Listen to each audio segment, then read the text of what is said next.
Oras na po para gumora mga chika at eksena sa ating Laila Chika Gora. Kasama natin ngayon, live sa ating booth.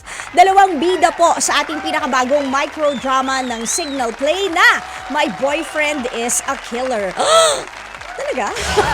Diba? I-welcome po natin sa shoutout, Sam Coloso and Makoy De Leon. Shoutout guys! Kamusta na kayo? Great! Nakakabuisit naman kayo. Di ba sinabi ko na sa inyo, huwag kayo nag-guess ng ganito kaganda at saka kagwapo. Nagmumukha na naman akong yaye. Grabe na kayo. Ayan na naman kayo, tinabi nyo pa ako sa mga bata. Hindi naman nagkakalayo yung look. Oo, di ba? Nung kabataan ko, ganyan-ganyan ako, nakita mo naman ID ko, di ba? I-review na po natin yan. Charing! Anyways, Sam and Makoy, ano bang sadya natin dito? How can I help you? Ayan. Ano ba itong My Boyfriend is a Killer na to? Kwentuhan nyo kami. Ngayon po, yun. Hello po sa Lalala Live. Ayan, mga nakalala live, nanonood ngayon. Live. And sana, yun po, mapanood niyo po sana My Boyfriend is a Killer.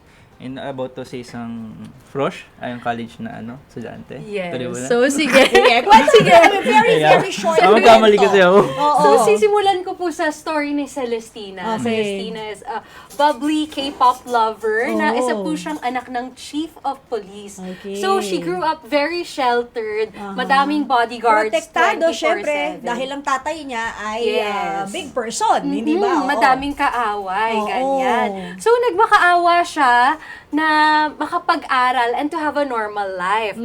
Pero, pumayag naman si dad but under one condition. Ano daw Kailangan niyang pumasok sa school with a disguise, which is si Teresa Biglang Awa. At doon niya naman makikilala ang lalaking magpapaslow motion ng kanyang mundo. Na si Paolo Muntinlupa. At siguro ikaw yon. Opo. Ikaw nga ba? Ikaw na nga? Kaya yun po. And then, so, as a campus crush ka ba Opo. dito? Ano bang, heartthrob ng bayan? Paano Actually, ba? na-confuse din ako sa nagagampanan ko doon. Kasi sa story, kung alam nyo lang po, parang nagiging tatlo yung magiging character ko sa story. Kaya, una-una ako yung campus crush, tapos magkakaroon ng twist na... And then another twist. Grabe, And ang then daming another twist, no? yeah. Yes. Okay. Parang nag-arthritis na. Gusto ko yung may model na pag gano'n. Diba? Pero kailan kayo nagsimula na mag-shoot nitong microdrama?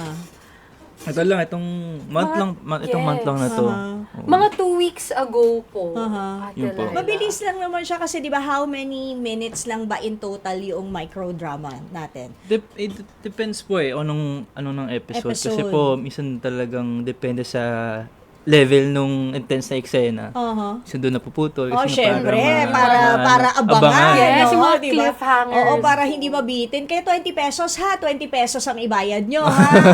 Baka mamaya kasi 5 piso lang yung i-load ninyo. Mabibitin talaga, hindi aandar yun mga teo, hindi ba? Pero yun nga, so meron tayong mga plot twist. Ano yung mga aabangan or mga kaabang-abang na eksena, Makoy, because everybody knows you as somebody who's ma-action. Medyo na-typecast na tayo sa ganon, hindi Opo. ba? So ano yung aabangan sa'yo? May mga pa-rescue ka ba dito kay Miss Magbanwa?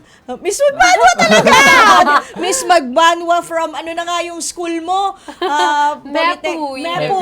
ayan. No, hindi ba? Meron ka bang mga pa-rescue? May mga action ba kaming mapapanood? Yung ang hirap din na pinagsiksik namin eh. Hindi ko masabi na talaga na meron. Pero mabubusog kayo sa lahat kasi may kilig. Kasi first time ko ulit mag-romcom. Kaya tinesting ko na sarili ko kung pang-romcom pa ba ako o kaya pa ba o hindi na.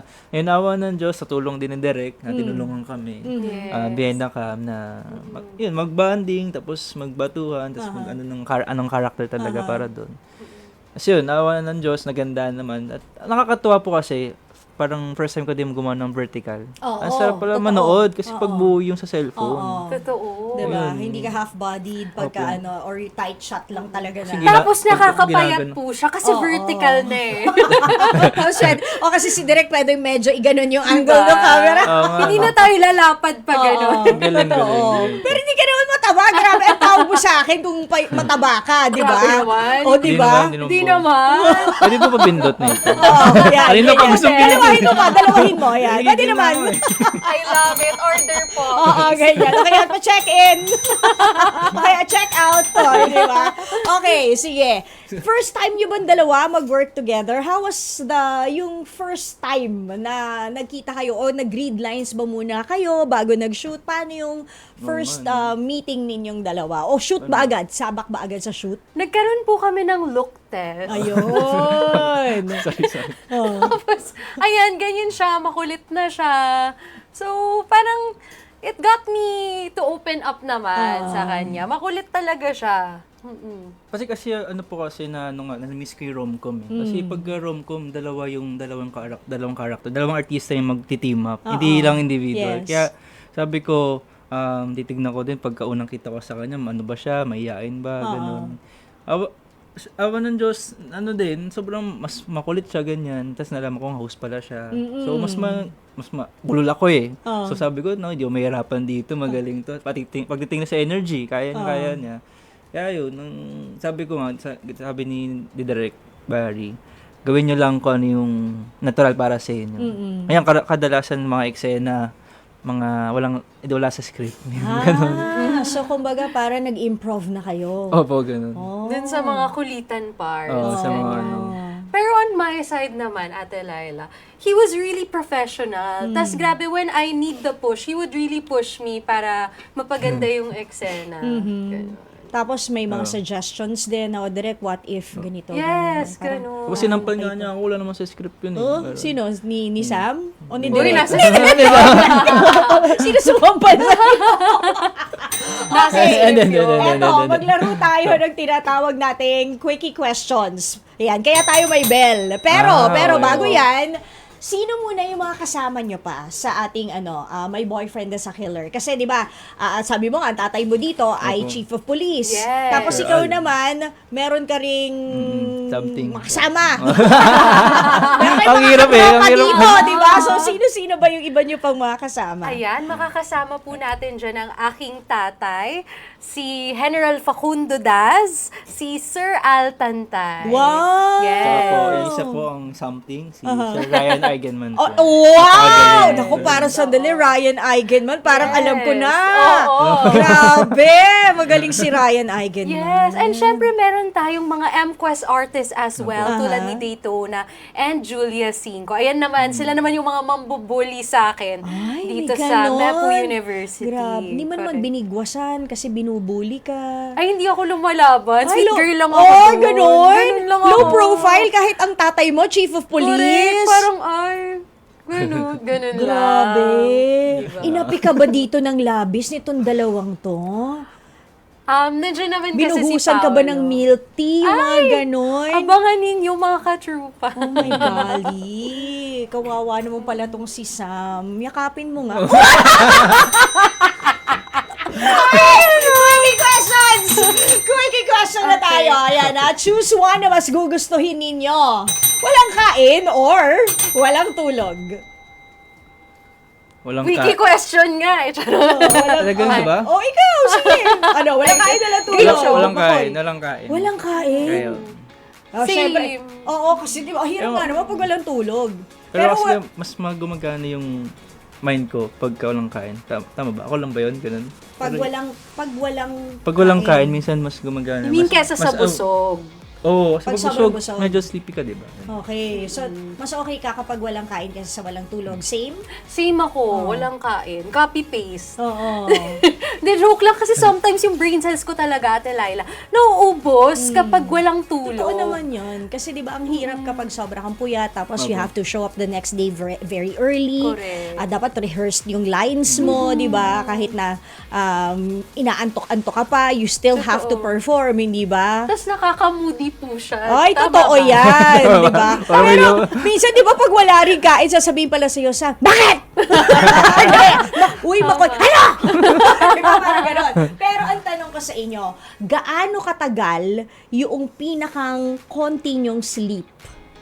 Kasi di ba, nagpupuyat tayo talaga minsan. Sometimes because of work, sometimes because of other factors, hindi lang tayo makatulog o dahil nga diretso yung mga mga side hustles natin. Yung pinakang maiksi ninyong tulog, gaano ka konti or ilang hours, minutes lang yon. Tapos trabaho na ulit. As in diretso. Or i-rephrase natin, ano yung pinakang mahabang oras na gising kayo?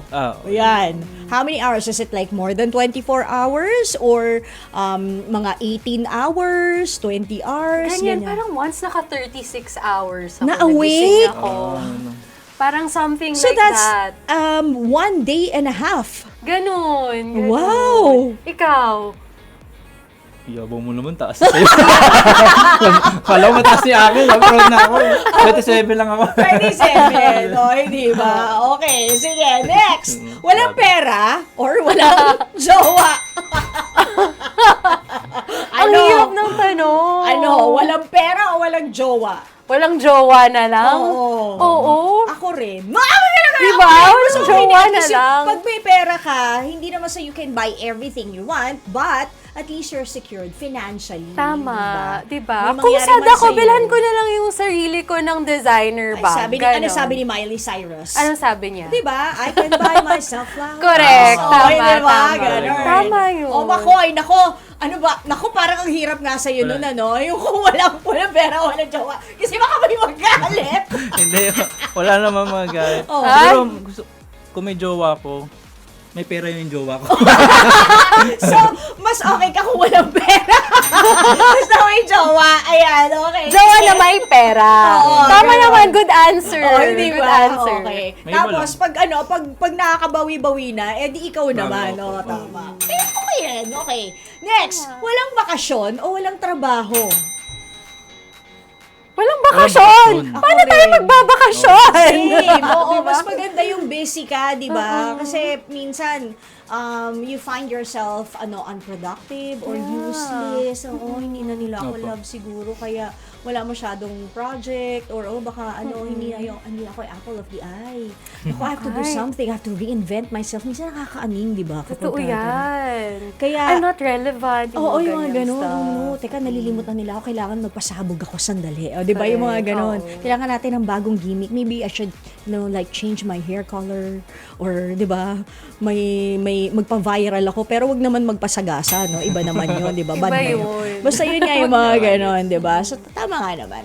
Okay, sige. O, eto. Intro muna natin yung trailer. Gagawin ko kayo mga DJ ngayon. Pero I love mamaya, this. pag-i-introhin ko rin kayo ng kanta. Unahin natin yung trailer kasi I'm sure marami ang nakaabang na dito sa My Boyfriend is a Killer. Go! Okay, mga kapatid at mga katrupa, abangan nyo kami ni McCoy sa aming newest microdrama from Signal Play.